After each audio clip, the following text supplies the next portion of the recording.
Yes, well, welcome everyone to the Barcelona Mathematics and Machine Learning Colloquium Series. This is an activity organized by the Autonomous University of Barcelona, and we like to share it with all the research centers and universities in Barcelona, and also globally, the people who get interested in the activity and join us either live or later on the YouTube channel, where you can find all the talks.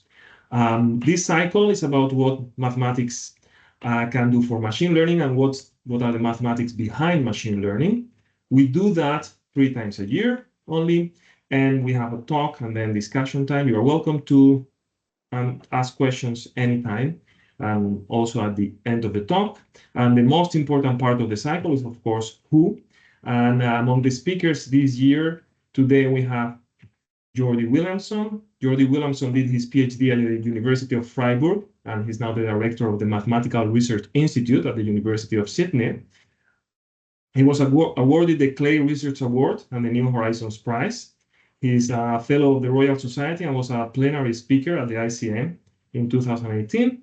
And in 2021, he published a paper on Nature about AI to guide mathematical intuition. And this is actually a bit the origin of this cycle, because when I heard about this paper, I wasn't interested at all in machine learning. And then I saw his name, and I had met him 10 years before. I was teaching assistant for one of his courses. And then I decided to check the subject, and I saw he was organizing a learning seminar in the University of Sydney online. And then that seminar really blew my mind. And that's how I got interested into this subject and why this cycle is here today. So I hope you find his talk as illuminating as I found it a few years ago. Enjoy the talk. So thank you very much, Roberto. And yeah, I just wanted to, so firstly, thank you, and I'll share my screen.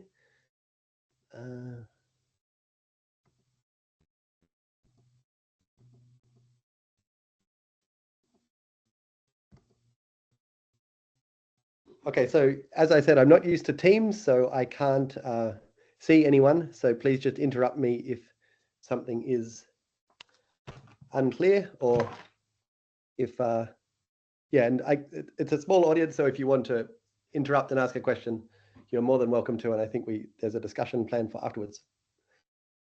Okay, so this is a talk about searching for interesting mathematical objects for neural networks. And just as an introduction to this idea, so I've recently been working on translating this paper of Ishai Shua from 1904, and so I've been reading a whole lot of 19th century mathematics. And what is really interesting is for a lot of the 19th century, there was no axioms. And so although it's very clear that people know what they're talking about, there's no axioms for what they're talking about. And I think this is interesting to think about, because mathematics has clearly taken place for a long time without a kind of clear statement of the rules of the game. And so I think there's a lot of work nowadays in terms of using lean and formal provers combined with AI systems to try to prove theorems, but I'm talking about something different. I'm talking about using neural networks to guide the mathematical process to look for interesting examples as an explorative tool. So to motivate this a little bit further, I want to recall this beautiful theorem of Theaetetus, supposedly. So this is from, around the time of Plato or something. So Plato discusses this theorem in his work. So there's 5 regular solids: cube, icosahedron, octahedron, tetrahedron, and dodecahedron. And this picture is from Kepler. So I just want to emphasize that this theorem, it's an incredibly beautiful theorem of mathematics, and it has had an enormous influence on the development of mathematics. Okay, so one really interesting aspect of this theorem is it's very unclear if an icosahedron actually existed in the physical world. So the icosahedron may have been the first object that existed in the human mind. And the other point that I want to make is that so this theorem kind of necessarily needs examples in order to function. So if you don't know about the icosahedron and the dodecahedron, it's very unclear what this theorem would say. Okay, so this is some kind of, I'm trying to give it some sense of the importance of examples in mathematics. And just as further influence of the impact of this theorem, Poincaré's counterexample to the first version of the Poincaré conjecture was essentially built using the icosahedron. And nowadays icosahedral Galois representations are a really interesting subject in number theory. So this theorem has kind of driven mathematics for about 2,500 years. Okay, so I just want to reiterate what I said earlier, which is that to kind of place this talk in the context of mathematics more broadly. So AI is a major tool in applied mathematics. Its impact in applied mathematics is much more significant than its impact in pure mathematics so far. There's also a lot of work recently on formal proving combined with AI. So on the right, you can see a proof assistant. So if you believe you have proved a theorem and you want to be sure, then you can use one of these proof assistants to check. You can try to convince the computer that indeed your theorem does follow from the axioms. This will be quite complicated. It probably takes between 10 and 100 times the amount of time that it takes to write a proof on paper, but this is getting faster all the time, and there's a lot of work in using AI to guide proof. So automating this is still a major problem that has not been solved. So a lot of people are working very hard on this, but this is still a big challenge. So Alpha Proof, a DeepMind system, achieved silver medal performance in 2024. And I think it is realistic that in 1 or 2 years, there's systems which we can, give a graduate level lemma and ask it, can you prove it? Okay. Which is quite a remarkable state of affairs. And I just want to emphasize that, for example, access to such systems might be problematic. And also they might need a lot of compute. You might put in your lemma and then have to wait overnight, for example. So Alpha Proof is using enormous amounts of resources to get a silver medal in the IMO. Okay. So I'm not talking about any of this. What I want to talk about is searching for interesting examples. Okay. So this is a quote from Gil Kalai that I love. The methods for coming up for useful examples in mathematics are even less clear than the methods for proving mathematical statements. So if you think about mathematics as a kind of exploratory process towards theorems, the examples often play a role early on in the formulation of conjectures, and the proving typically takes place later on in the mathematical process. And so we're really looking at the kind of genesis area. Okay. So I want to go over, this talk is in 3 parts. I just want to outline some hard problems, 3 hard problems. I want to review neural networks and transformers. I don't assume that you know what a neural network is, and apologies if you already do. And then I want to explain how we've used neural networks to attempt to attack the difficult problems. So these are really very difficult problems, and we make some partial progress on them, but we certainly don't resolve them. And I think that one learns something interesting in each of these 3 cases. So first, I want to review the problems. So just before I get to there, I feel like one has to be aware of this hype minefield that one exists in when one is doing research in AI. And so I'm not trying to say that neural networks will solve everyone's problems. I hope that's very clear from the partial nature of our results at the end. I do think neural networks are extremely interesting tools, and I do think that their capacity for helping the explorative part of the mathematical process is enormous. Okay. So this is a really interesting problem, the width of polytopes. So I take a polytope.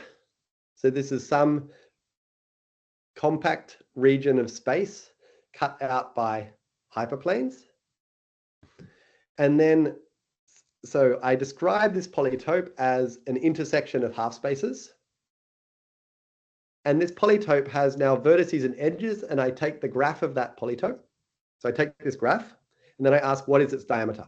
And this is a very famous conjecture from 1957, which is that the diameter is at most n minus d, where n is the number of facets of my polytope, and d is the dimension.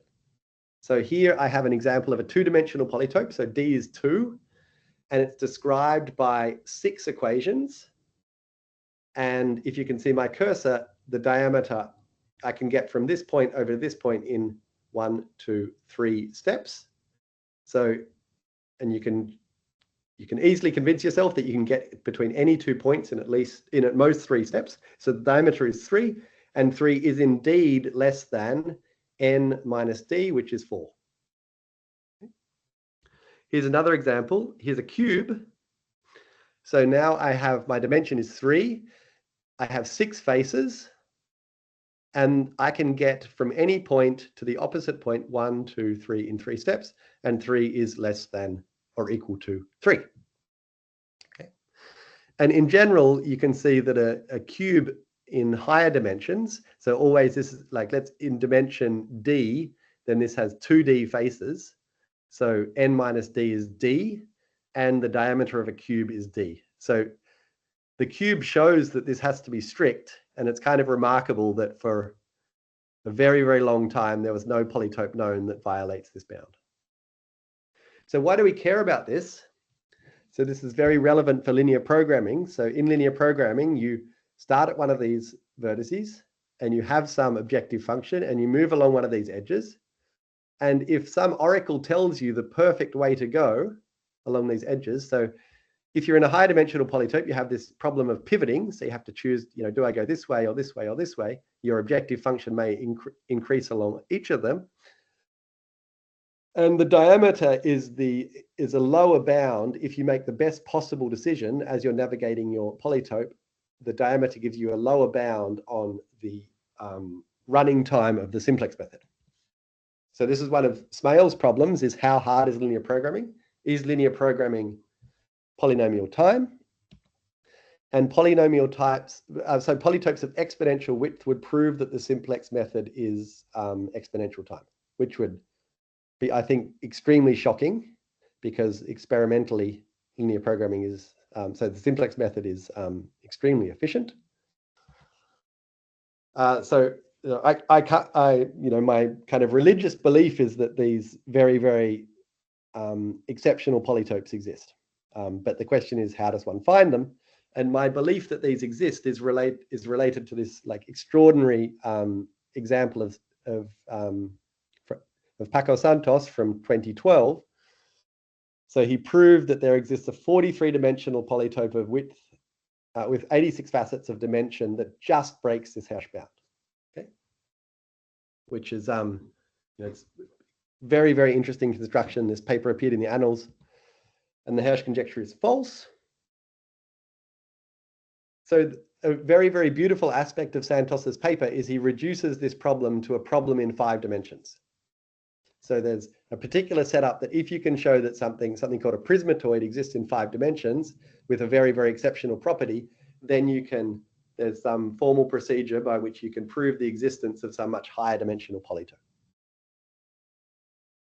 And even with this great breakthrough that Santos provided, it's still extremely difficult to produce these 5-dimensional examples, and very, very few other examples are known. And we know no examples that don't use this Santos trick. Okay. And one thing I'll explain later on is that we developed this algorithm using a transformer which is able to produce millions of counterexamples. But they're all in this 5-dimensional regime discovered by Santos. But the ability to write down an enormous number of counterexamples that are all different is really new progress on this problem. And we're also able to give the smallest known counterexamples. So Santos's example is in 43 dimensions. Subsequently, work reduced this to 20 dimensions, and we were able to find an example in 19 dimensions. Okay. So I'll go over that in more detail later. Here's a question that I love. So you take a grid, you imagine this is a kind of go board. And so you start laying stones on this go board. And the rule is you're never allowed to create an isosceles triangle. So here's an isosceles triangle. And so every time you put a new point down, you have to check that you haven't inadvertently created an isosceles triangle. So we keep doing this. Okay, so this is actually the maximal construction here. And so what I'm saying is that no triangle like this is isosceles. No triangle like this has two sides the same length. And so, for example, no matter where I add a stone, I create an isosceles triangle. And I think if you see this, you think, surely I can put a stone somewhere and not create an isosceles triangle. But in fact, you cannot. Every single new addition to this, this grid will create an isosceles triangle. Okay. So it's kind of random problem. So this is related to problems that are very, very classical in additive combinatorics. So progression-free subsets, so subsets of the integers avoiding arithmetic progressions, related to the Green-Tau theorem concerning primes in arithmetic progressions, etc. So this is an example where in the classical cases, they've been studied a lot, and one has very clear bounds on what one can and cannot do. Whereas in this grid, one knows almost nothing. Okay. And so the question is, like, if someone comes up to you with this problem, what's some reasonable way to produce a good construction? So it's even hard to come up with reasonable constructions. Random constructions, for example, don't do particularly well. And it's very fun to work on this problem. So I'll just switch back to screen for a second just to check that everyone's still alive. And yes, we're still here. We're still here. Okay. Great. Thank you. I'll go back to the slides. Yeah, so please don't hesitate to interrupt if there's any questions or something's not clear. Well, now you've said that, were you allowing triangles of size 0, of area 0? Yes, that's very important. Yes, so if I have, for example, this dot, and this dot would be a degenerate isosceles triangle, and degenerate isosceles triangle just means 3 points in arithmetic progression. Thank you for the question.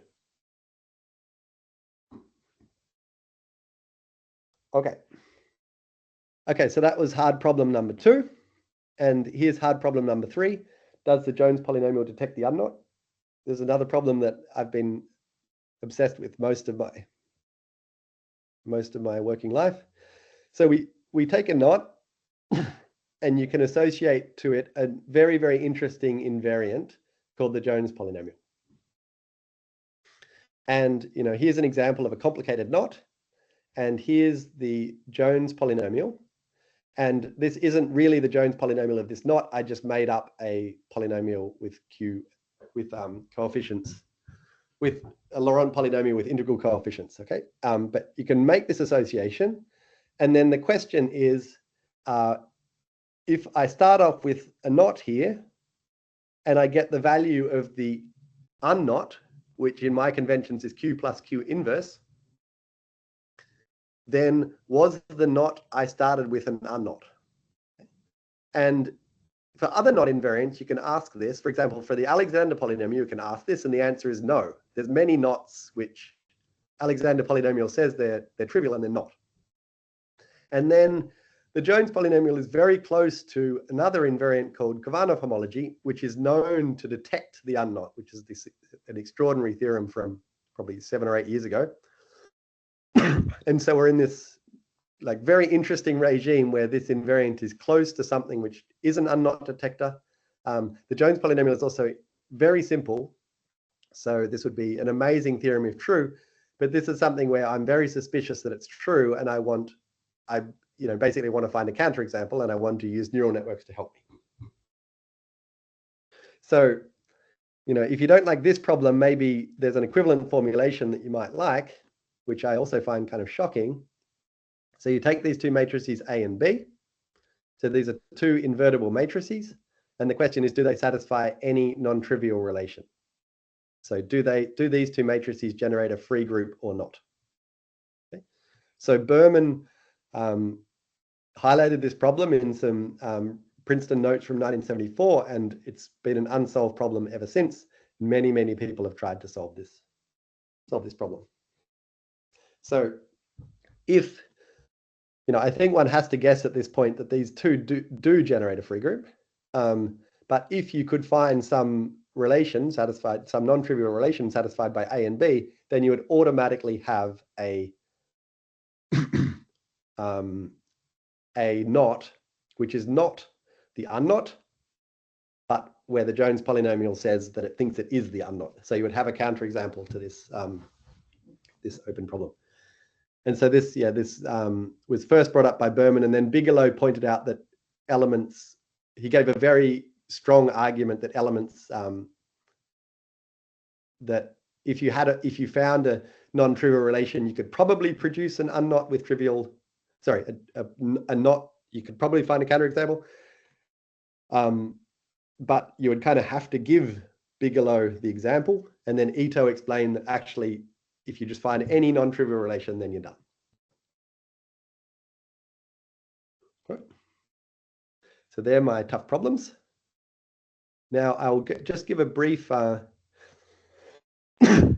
just for the experts, this is a particular case of this unknot problem for the 4-strand braid group, but the version that we attack is actually in 5, 6, 7-strand braid groups. Okay, because I'm reasonably certain that one can't find a counterexample with 4 strands. Okay, so now I just want to give a brief discussion of neural networks and transformers. If everybody, so this is how I explain kind of neural networks to people that don't think about neural networks every day. So, we know and love the line of best fit. This is a convex optimization problem. No matter how you do it, you always get the same answer. You get the answer very quickly. And linear regression is very useful. But if your data set is not well approximated by a linear function, you need some approximator which is nonlinear. And I really think a good way of thinking about a neural network is it's kind of regression, but where you allow a kind of bendy rod. So as you train, this rod bends. Okay.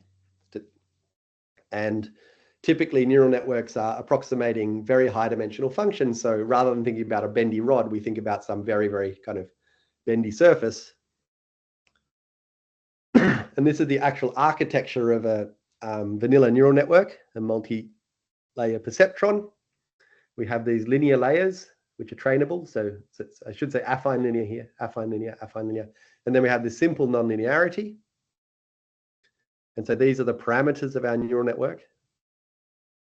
And then we start off with these parameters random, initialized according to some initialization scheme. And then we try to approximate a target function via gradient descent on some loss function. So we have some measurement of how good our approximation is. That measurement is differentiable, and so we can do some form of gradient descent to try to improve that approximation. And then we have this hope that the learned function is also powerful off the set on which it has been trained. So transformers, so this is a new architecture introduced in 2017, and it was originally for language translation. So, but now it's become this just kind of completely general technique for many, many different problems. It's an incredibly powerful architecture. I won't go over the architecture. There's many, many fascinating aspects of transformers. it's kind of interesting interplay. So there's aspects of the architecture which are, I think, kind of conceptual significance, and then there's aspects of the fact that of the architecture which are born of wanting to be able to run this very, very fast on modern GPUs. And so to understand transformers, I feel like one has to have part mathematician and part engineer hat on. So this is the architecture behind things like ChatGPT. And one can apply it to any task involving sequential input and output. So if one thinks about classical neural networks as something that takes in a vector like an image or something and produces a classification like, is it a cat or something, transformers love sequential input. Okay, so here's an example of what a transformer gives you. So you put in something like nobody expects A, and then the transformer gives you a probability distribution on all possible next words, for example. So the basic idea, so I won't go into much about transformers, but we have some map from sequences of tokens to a vector space so that the teeth coordinate predicts the probability of that token occurring next. So this map munches T1 up to Tm-1. So it takes in the sequence of tokens, does something that I'm not going to explain, and out pops the probability that the next token is T. So it pops out the probability that the next token is T, conditioned on the fact that we've already said, today my dog is sick and I am going to the, and then it pops out the probability on the next word, for example, or the next token. Okay, so if we have such a thing, then we can sample from it. So f of empty set gives us a distribution over first tokens, and then we sample according to that distribution. And then we sample the next token according to the distribution provided by f of t1. We sample t3 according to the distribution given by f t1, t2. Okay, so sampling involves this repeated feeding your samples through the neural network. So there's these slides of Jeff Hinton, which I found very inspiring about just kind of philosophical basis of a transformer. So I find this very useful. So that's why I prepared this slide.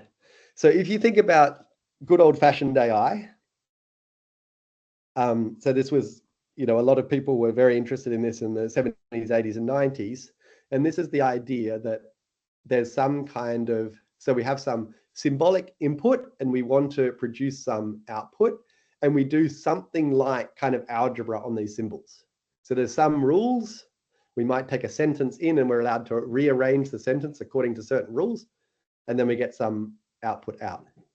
And I think last time I gave this talk, someone pointed out that this has a typo, but it looks like I fixed it. Okay, so symbols all the way down. Our brain does symbol manipulation, is kind of way of simplistically saying part of what good old-fashioned AI was about. So then recurrent neural networks came along, and in recurrent neural networks, the idea is that we just have one representation. So we just have our current brain state, which is some vector of a million, some million-dimensional vector or billion-dimensional vector, given the activation patterns of our brain at the moment. And then each word updates that state via some procedure. And so if you think about an RNN, what happens is that you have some state, and then essentially you apply a matrix to that state, and then you repeat. Okay. And transformers, I think, are best thought about as a mix of the two. So there's still this sequence of tokens, but now the sequence of tokens lives in some embedding space, and one does some kind of manipulation of these symbols in embedding space. So these states can talk to each other. So I found this so if you want to look at more of this, there's this Hinton's interview at the Sana AI Summit, and also he has these PowerPoint slides called Ethereal Symbols, where he explains his point of view, which I found very inspiring. Okay, so that's philosophy of transformers, and now we give some applications in mathematics. Yeah, so maybe there's no question before I go into applications.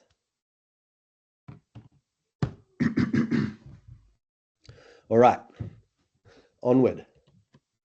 So I want to tell a little story. So when I was a kid, I think that my brother and I were quite annoying to my mother. And she had this trick where she would ask us to go and find a four-leaf clover. So here's clover here, and I'm sure you have clover in Spain just like we have clover in Australia. So it's mostly has 3 leaves, but then every now and again there's a 4-leaf clover, and when we were kids we thought that finding a 4-leaf clover was very lucky. And so we'd go and search, and it would take us hours to find a 4-leaf clover, and we'd find one and then run back, and then mum would have to find a different task for us kids.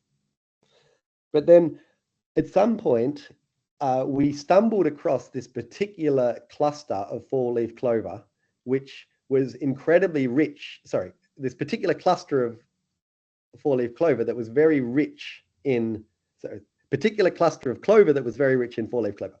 So when mum would say, go and find a 4-leaf clover, we'd just run over to that cluster, search for a little bit, 5 or 10 minutes, but we'd find one and then we'd come back. Okay? And I have no idea why this particular cluster was so rich in 4-leaf clover, but once we'd found its existence, it was kind of easier to produce. And that's the idea of this first approach. So this is something that I've really thought, like, keep thinking about, which is that if I'm trying to find like an example or a counterexample, you have a lot of, so you're doing something like a computer science search, but it's a computer science search really influenced by everything that you know about the problem. So it's a guided search. So we have these heuristics. And typically it's very difficult to tell a computer what those heuristics are. So computers are very good at search, but usually they just can't find the object because the search space is too large. It's very easy to write down problems, like enumerate all graphs on 30 vertices or something, where the search space is something like 10 to the 50. So there's just no way you can enumerate it. But if you can just guide the search a little bit, that can be very powerful.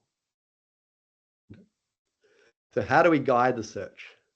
So this is this idea that we developed with Adam Wagner, Jordan Ellenberg, and François Charton, which is, so we're in this isosceles-free problem.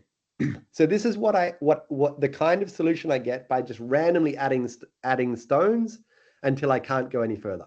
Okay, so it's not a very good solution.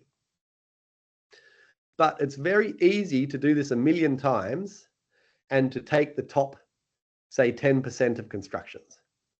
And now we regard these constructions as words in a language. So if you think about these constructions and you look at the best ones, you'll notice that they have, for example, a slight tendency to have stones around the edge and a tendency to avoid the middle.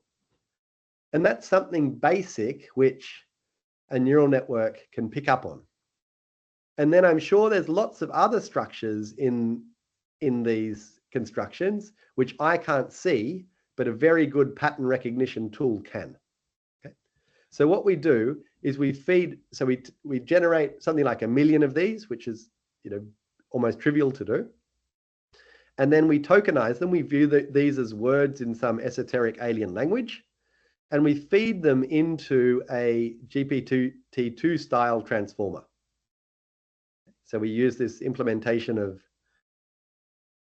a GPT-2 style transformer called MakeMore by Karpathy, which is beautiful and simple. And then we sample. And typically the samples, for example, they might have isosceles-free triangles. But there's an easy algorithm where you can kind of fix up a construction if it just has a small number of errors. Okay? So the samples from this pattern recognition machine potentially have a few mistakes. We fix them. And in this way, one often arrives in simple problems at optimal solutions. Okay, and so this is an example of in a related problem. So here's the distribution of random constructions. Okay, so it's kind of bell curve like. But then when I do this training business and resampling, then I've shifted my distribution to the right, and then I start seeing, like typically at the for very in these extremal problems, there's these, it becomes, you know, much harder in this optimal regime, and so you have these kind of very peaky things going on. And the other thing is that you can iterate this, so we get the best results out of this by random, sample. So random, take the top 10%, train, sample, fix, take the top 10%, train, sample, fix. And sometimes at some point this process collapses and you'll overfit. But in some problems we can go for like 30 to 50 iterations and we keep getting better and better and better. So I think that this is really very, very interesting technique. And I think that it's so general, it can work on many, many different problems in mathematics. So we've tried it on these problems in extremal combinatorics. And here is an example of the best construction we got for n equals 64, which is way, way beyond what one. So we've used a SAT solver, for example, to get the best constructions up to about n equals 30, but it's just absolutely hopeless on these big examples like this. And this was kind of interesting as an example of the effectiveness of this technique. We had, after many, many months of CPU time on this problem, we had a database of a whole lot of good constructions. So this construction has 108, and we had a whole lot of examples of 104 of 196 points. And then when we first came up with this idea, we just fed these all to the transformer, resampled, and one of them, boom, gave us a 108. So this is some technique that you can kind of attach to a classical search technique and see if it improves it. So we're able to find a counterexample to a 30-year-old conjecture about the smallest subgraph of the hypercube, which still has diameter n. So there's an obvious construction if you think about it. And in this case, it has 82 edges, and we're able to find an 81 edge example. You know, so I'm not saying this is like a major important conjecture or something like that, but you know, it's an interesting conjecture which was people had tried to solve, and this method solved it. Found a counterexample. So I just want to emphasize that it's broadly applicable. You can use a transformer that you can just download from the internet. It's pretty easy to set up, and you know, it's so general, it potentially has applications outside of mathematics.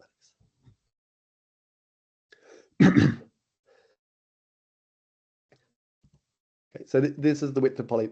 So now I'll get to the width of polytope. So something that I just wanted to say before is that this kind of interaction of mathematics and AI, we're very much at the beginning of a subject. And so you can really see all these examples as me just playing in the sandpit, you know, as a 4-year-old trying to work out what's going on. You know, this stuff is necessarily very experimental and playful. So this is what I explained before. Vertex edge graph of any polytope with n facets in dimension d has diameter at most n minus d. The conjecture is false. So how do we generate interesting examples? So a very naive way to go about it is to build up a polytope by adding a point. Okay, so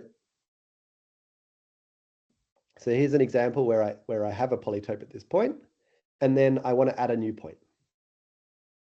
But the problem is that if you think about where you could possibly add this point, there's all these different regions, and they'll produce combinatorially different polytopes.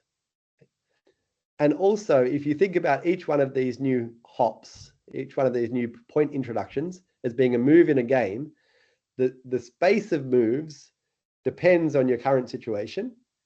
And you know, you can do this kind of shocking calculation that says that if you have 20 points in 4 dimensions, there's I don't even know how to say that number, 22 trillion possible moves. So it's just kind of an unbelievably difficult search problem, just totally impossible. And this is like one step in a game. You think most games that we think about have, maybe, a small number of moves, possibilities per move, and then the difficulty comes from the fact that you take a big product of small numbers. But here, every single move has this like insane number of possibilities. And so what we do is we have our polytope. There's these kind of regions where we could add a point. And then we have a neural network which tells us how likely a hyperplane is to be involved in the boundary of a region involved in a successful hop. Okay, so you can see that these pink regions are where we might hop. And then you can see that this one is bounded by these hyperplanes that are saying, yes, this dark red is saying they're assigned high probability, whereas this over here is saying that these edges are assigned lower probability. So initially we just do this randomly, and then we see what additions of points improve heuristics.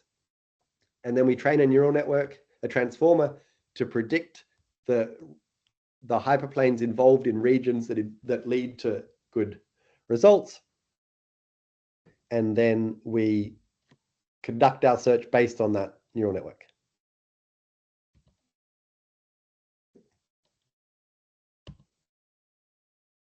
And what is remarkable, so if you just do this like randomly, you essentially never find a counterexample.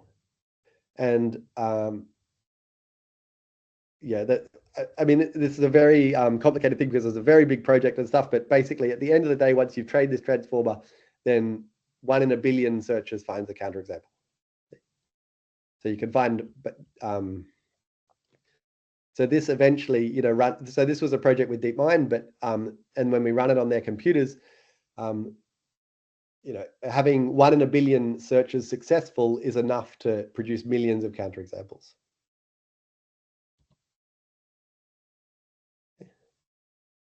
One thing that's really difficult about this is because it's a very so the whole experiment takes many, many weeks to run, and so it's also a kind of reinforcement learning type framework, so it's very difficult to quantify to what extent the transformer is really helping. But in some sense, the proof is in the pudding, in that we're able to produce all these counterexamples that we just cannot by random search. And there's also something very interesting which I can discuss if you're interested, which is that these polytopes seem to have a very striking geometric feature, which we do not at all tell the program a priori it should try to find. Okay, so if you're interested in this, the paper's on the archive. Finally, I want to discuss the Jones polynomial. Does the Jones polynomial detect the unknot? And so this is ongoing work. So we concentrate on faithfulness problems. So do these two matrices generate do these two matrices satisfy any known relations? And there's been a significant amount of work on this over the last kind of 20 or 30 years. And there's a whole list of interesting unexpected relations, which so it's a little bit complicated to explain, but there's analogs of this problem. So for these particular two matrices, if you find some relation, then you've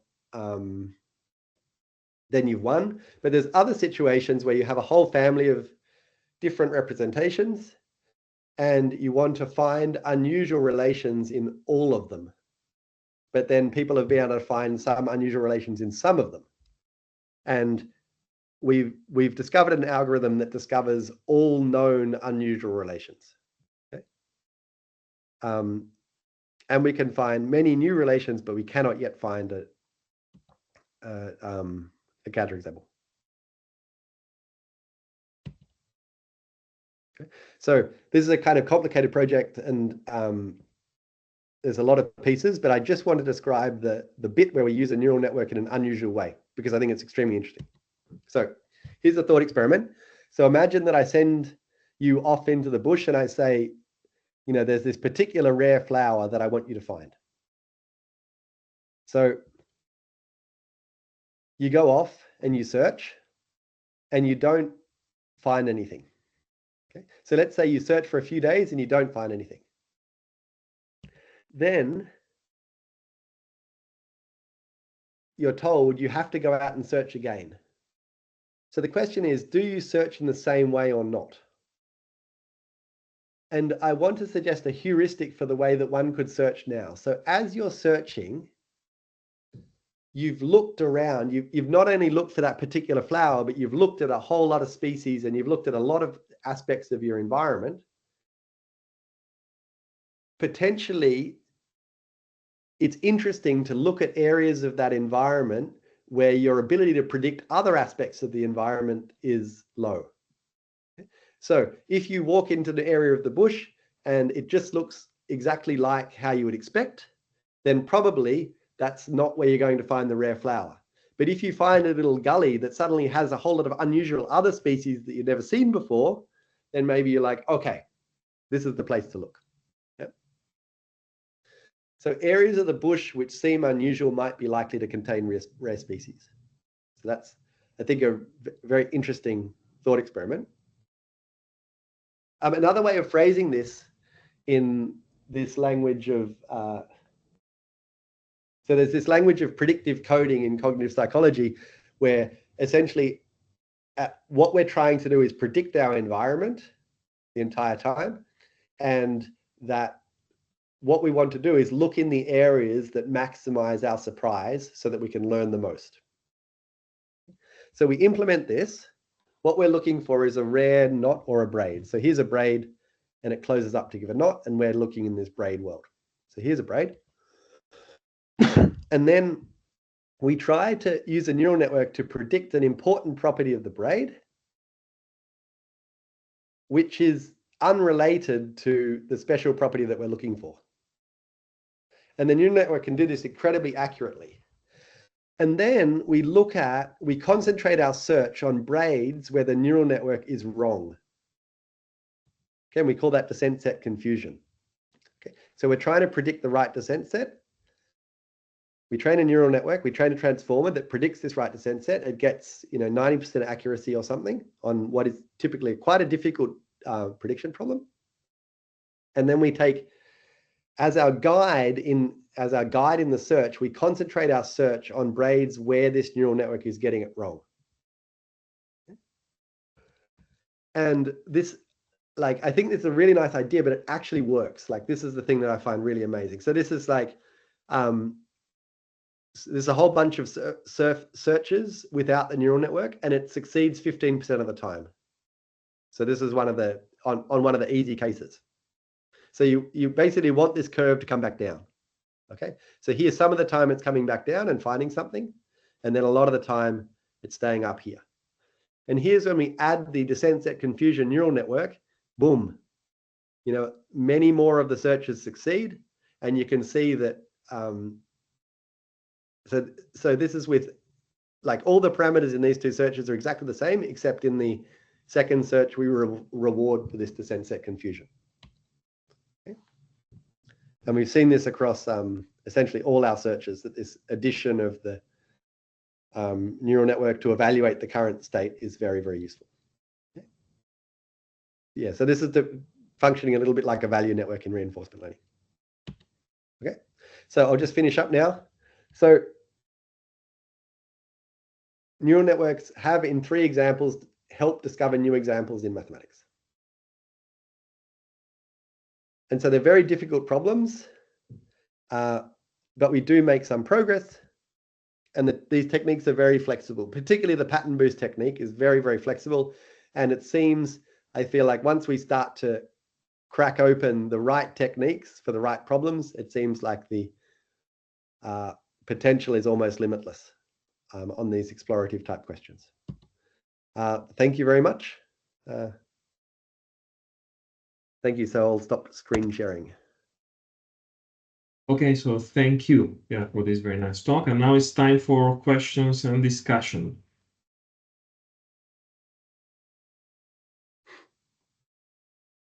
So if you want to raise your hand, open your microphone.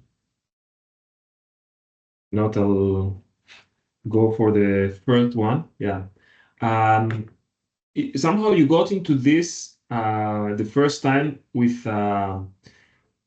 collaboration with Google DeepMind, right? In the first your first paper in Nature. Yeah.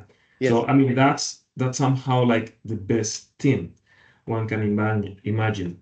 Do you think is it possible for like a standard mathematician to get interested into this and yeah produce like new results or explore, get some information without that top-notch help that you had? Oh, without a doubt. Hmm. So, a very good example is Adam Wagner. Hmm. He's a smart young guy. He's very interested in problems in combinatorics. He taught himself what a neural network is. He struggled with reinforcement learning. Some things really didn't work, but then he got some things working and built experience. But I think that it's like, imagine that you've done a PhD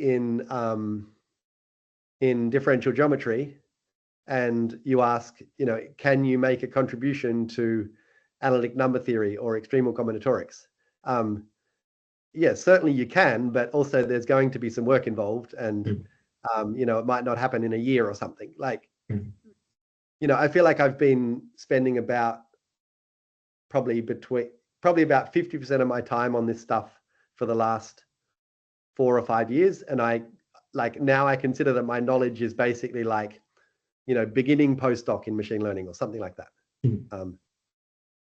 Okay, so now that you mentioned Adam Wagner, so yeah, let me bring forward a question that I had for later, which has to do with somehow the publication process. Like you get a paper on this, and then now somehow you're combining fields, right? Because you are, using techniques of machine learning, artificial intelligence, but you talk about math.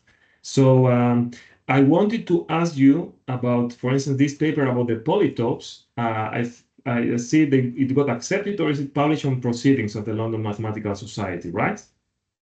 Yes. Yeah. How is it very different, the process to what we mathematicians are used to, or how was your experience, or how is your overall experience with this, with producing papers along these lines?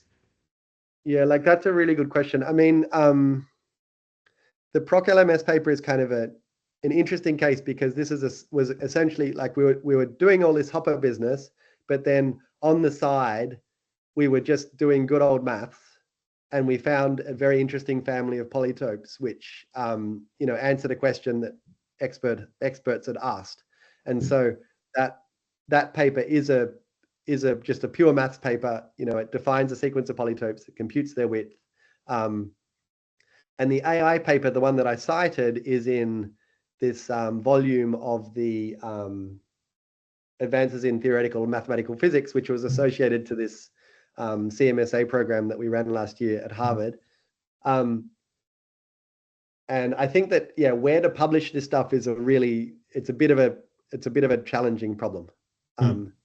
Because I think that, as I said, we're all just playing in the sandpit.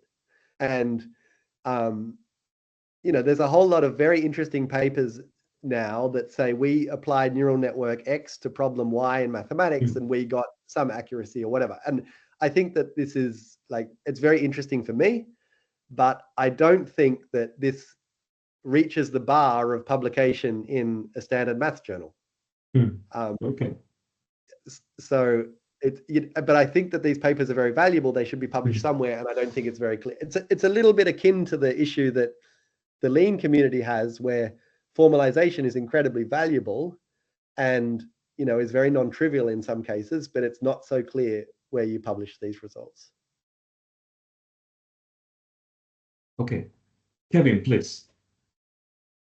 So hi, I do have a question, but before I ask the question, let me just say thanks. That was a really excellent talk. I mean, somehow you, as a mathematician, you watch these traditional talks for years and years. I watched people talking about the Langlands program, and then you realize that you've got something completely new to talk about. For me, it's lean, and for you, it's this. And you just have to figure out how to deliver these talks to make people actually understand what you're doing. And you really seem to have nailed it. So thanks for that really excellent talk. So my question is, I feel a little bit bad because I gave a talk in Oxford yesterday, and I spoke about your work and work of Ellenberg, you know, this stuff. And then I said, it's great, but it's got limited applicability. And then you're saying in your talk, it's got wide applicability. So I feel like we're almost contradicting each other. And so, the reason I said this is because I was saying, you know, what about if you want to do the Langlands program? How are you going to do, you know, what about, there's huge areas of mathematics which these techniques don't touch, right? What your talk has convinced me is there's lots of areas of mathematics that these techniques do touch. But I would also say that there's lots of areas of mathematics that these techniques can't touch because the questions are just not appropriate. Would you agree with that, or am I doing you a disservice? 100%. Yeah. No, I totally agree. Okay. I mean, what I'm talking about does not touch the reasoning aspect of mathematics. Is in some sense that's the Achilles heel of Leibniz. It only touches the reasoning part of mathematics. Yeah, okay. So I was going to say the Lean community have solved this problem of not knowing what to do. You know, we're convinced that we're generating interesting work, but there's no traditional places to put it. So we've just started our own journal, and perhaps that's something that you might want to consider. You know, there's not yet an issue of it, but you know, when we feel like we've got enough mind, and I'm not involved here, but when we feel like we've got enough interesting things. But I absolutely agree. You have to. There's a lot of dross as well. There was a lot of dross in the formalization world. People just say we've chosen a random thing and we formalized it and that's it. And you're thinking, well, this teaches us nothing. You know, there's lots of you can take an arbitrary table in mathematics and say, oh, you know, our neural network can predict whatever ranks of elliptic curves with 90% probability, and just like, well, John Cremona's programs can predict them with 100% probability. I mean, it's not entirely clear. It sort of sounds fancy, but what have we gained? So you have to still separate the wheat from the chaff. I totally agree with those in the set. I think that like such results do not meet the bar of like if you meet a random mathematician, like a random person that cares about elliptic curves, you know, being able to predict the rank 90% of the time does not reach the bar that person should be interested, the non-neural person. But I think they do reach a lot of these things do reach the bar of stuff that I should be interested in, because often there's like interesting architecture questions, and you know, it's very surprising. For example, this pattern boost thing that I discussed, it seems to work like very surprisingly well on some problems and hopelessly on others. And I have no intuition for this. So one problem that we tried it on in the paper is this producing, like people have tried very hard to produce, I give you 50 vertices and I would like a graph with no 4 cycles. What's the most number of edges you can use? And I thought like clearly pattern boost is going to do great on this, and we're going to be able to reproduce all known examples. It's the first example in the paper, right? The graphs with no and it really does it does okay, but like we've really got to try very hard. But then on other problems, it just like problems where I really expect that it shouldn't do well, it does well. So yeah, there's a long distance to go in terms of developing intuition. So the computer scientists that was telling me that you know, they could predict ranks with elliptic curves with 90% accuracy, my first question was like, well, which ones does it get wrong? And they said, oh, we don't know, we don't look at the data. We just press the button and get the percentage, and if it's state of the art, then we publish. And I was always just like, yeah, but which ones was he getting wrong? And you're sort of emphasizing that actually it's a really interesting question. And also, you know, like it's very common for machine learning researchers to put a lot of study into the ones that's getting wrong. Like, you know, it's also not an unusual question to ask an ML researcher. Okay, have you looked at the places that it fails on? Yeah. No, your talk was the first time I'd really seen anyone saying, yeah, what's actually going on? Yeah, this area of, what did you call it? This maximal surprise. So very interesting. Okay, I'm done. I had no more questions. Thanks for the great talk. Thank you. Okay, thank you for the question. We have one more, but let me just have a follow-up question that I had before, but you mentioned Lynn. I saw Kevin opening the camera. So I just wanted to ask you about this paper of Adam Wagner that actually, it's been on the archive for many years, and I think it's been very influential. It's not published anywhere. For instance, do you know a bit of the story of this paper, whether it will stay like that or whether it's having some, I don't know, it's not finding its place in a journal? I mean, it's an example where he submitted it to, I think, good math journals, and it was not accepted. Yeah, it's a very difficult. Then he submitted it to, because I think it is a very influential paper, and I think it's a very beautiful paper. We're talking about his counterexamples in combinatorics paper. Yeah, yes. that one. Yeah, that's an extraordinary paper. Yeah, and he submitted it to more ML journals, and they also didn't want it because it wasn't ML enough.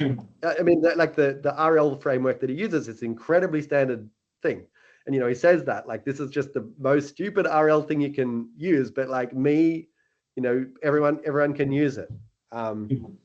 Yeah, so that's a good case where I think, yeah, a very good paper has suffered.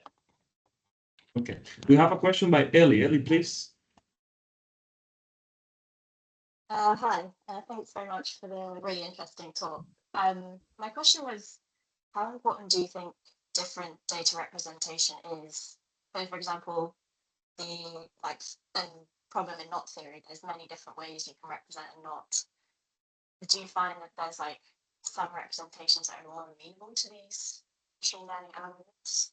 And I guess related question would be, are there some branches of mathematics again more amenable to finding these examples of others? Yeah, so in terms of the representation, I would say that there's a bit of a phase transition that happens, in my opinion, there's a bit of a phase transition that happens with transformers. So if you're using MLPs, representation is of enormous importance. And, in many problems, if you don't choose the right representation and, an MLP will just do horribly, and then you get the right representation and it'll do very well. But I feel like transformers are really amazing in their flexibility.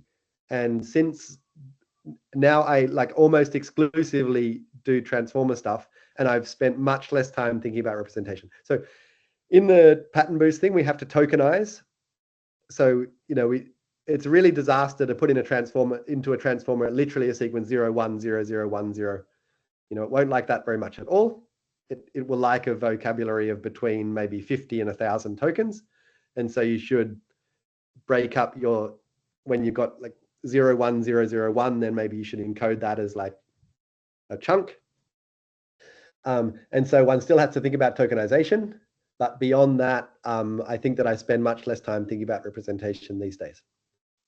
A few years ago, you were highlighting a few years ago that this was important. You had these nice example in representation theory, where completely confuse a neural network by asking the right problem in the wrong way. Yeah, exactly. And I spent lots of time thinking about that, but that was when I was almost exclusively using MLPs. And second question is areas. Yeah, I mean, all of this stuff is predicated on the fact that you can, firstly, generate many examples, and secondly, evaluate an example very quickly. So, I've thought about problems in areas of mathematics where we have about 7 examples or something. So, that you just cannot use this stuff on those areas. So you really need to be able to generate a lot and evaluate fast. Even if it takes you a second or something to evaluate some example, you're probably out of luck. I don't know much about transformers. If you were tokenizing in order to represent your knot as a word, does that inherently sort of have this permutation symmetry encoded in it? So are you asking if the encoding has a permutation symmetry? Is that what you're asking? Yeah. So it really depends how you set things up. So yeah, I mean, one would have to talk about this. So for that descent set confusion, we're actually predicting something based on a whole bunch of matrices. So we're not actually encoding the braid for the neural network at all. We just feed it a whole lot of columns of a matrix, and these are the tokens. But I would say, like, as a very general principle, if there's a symmetry in a problem, you can exploit this both for data generation and to guide architecture. So as an example of this, if you know, in that isosceles free problem, you can rotate your board and you can create new examples. And that's often very powerful because it allows you to multiply the amount of training data you have by, like, you know, n factorial or something like that in some circumstances. And so that's very useful, but I have so sometimes that's very powerful. Sometimes it's a very bad idea. So, you know, I've had situations where using symmetry to augment data just really increases performance significantly, and another situations where it just leads to immediate overfitting. The other place where you can use symmetry is in guiding the architecture of your neural network, which is, you know, sometimes very powerful.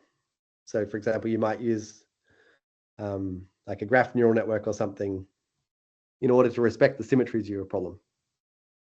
But that's another enormous subject.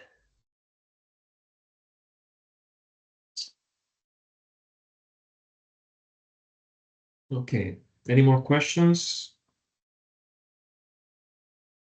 I have one more comparing the nature of your first work with this one here. Like, somehow you started by guiding the mathematical intuition, right? And then somehow you took that information and you proved like a theorem, say. And now looks more like, okay, how can I find these counterexamples, say? And somehow here, now the machine is giving you the final product in some sense, but there is a lot of work behind.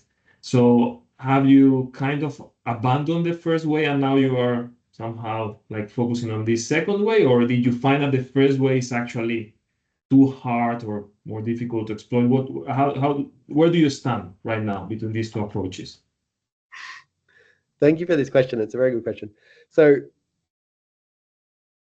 I would say that I haven't abandoned, so I certainly haven't. I think the first thing is incredibly interesting and underexploited. Like, I feel like there's a lot that one could do with the first approach. So train a neural network on a problem, use saliency analysis to see where to look, and use it as a kind of guide to solving a problem. However, it really takes a lot of work. You know, like we were just struggling for months trying to work out what was going on, and you know, probably like we got data in maybe a couple of days. Neural network training took like a day or so, and then we spent about 9 months of like interrogating the neural network, trying to work out what's going on. And it was fun, but it was really really hard work for a long period of time. And then I was trying to prove it for like a year. So yeah, and I guess I just don't have that much time, and so I find it fun to work on these problems where the computer might do more of the heavy lifting. Yeah, and also I guess it's just fun to try something different. I really feel like it's the beginning of this theory still, and there's lots of different ideas out there, and I just want to try as many different things and get some kind of broad picture of what's going on before concentrating on something. And I also feel that this kind of experimental aspect of math and AI is kind of underrepresented in the mathematical community. You know, I feel like of people doing this kind of stuff, maybe, you know, a tiny percentage are doing this kind of conjecture generation and experimental maths. And I feel like it's got a lot of potential, and it'll be really fun to see where it goes. One of the features that is mentioned when somehow people advocate for the use of transformers is actually that they are more interpretable, right? Like neural network will be like a big black box, but then if you put a transformer that is generating some function that will do a job for you, you'll be actually able to read that function and try to see what the function is doing in the whole process, right? Maybe. But this is something that is set, but I wonder if it goes beyond this potential, like if you've experienced that using transformers makes something more interpretable, or I mean, I'm actually thinking more about a work like about the CAPSET problem, right? That they use these functions so that's as different. okay. So, But do you know either your own works or someone else where actually the use of transformers has helped interpretability of what's going on? yeah, so I can try to, another good question, but I can try to answer it in two parts. So the first part is fund search and CAPSETs. So here we're using like an industrial scale language model to sample Python code. And, of course, Python code is more interpretable than weights of a neural network. And, if you're using like a language model, then that is more interpretable. So I don't disagree with that. But you could also ask, like, is there something about the transformer architecture that makes it easier to inspect what's going on? And if, for example, there's, all these people at Anthropic that are very interested in the idea of like, there's certain circuits that appear in transformers repeatedly, and they, first learn bigrams and all this business. And yeah, so with Adam, we did some very funny experiments where we had sequences where they came from some distribution where we knew a priori what the distribution was. So, you can come up with stupid things like, I don't know, it's a sequence of zeros and ones, and the one is always seven from the end. It's 0, 0, 0, 1, and then once there's a 1, there has to be 7 zeros or something. You can come up with these silly examples. Then you can train a transformer, and then you can look at the attention matrix and see that it is picking up on what it should be picking up on. And so, like, I've definitely seen examples where looking at the weights of a transformer when you know the answer already, you can see that it's doing the right thing. But I've never had an experience where I look at the weights of a transformer not knowing what it's doing and I'm able to see anything. Thank you. Thanks for the honest answer. Yeah. Okay, so if there are no more questions, let's thank Geordie again. Thanks very much for your availability and for this great talk. And stay tuned if you want to connect for more talks on our website, and you can find also the recordings and the slides on there, and also on our YouTube channel. Okay, thanks a lot to everyone. Thanks Bye. all. Have a good day in Europe. Okay. See ya.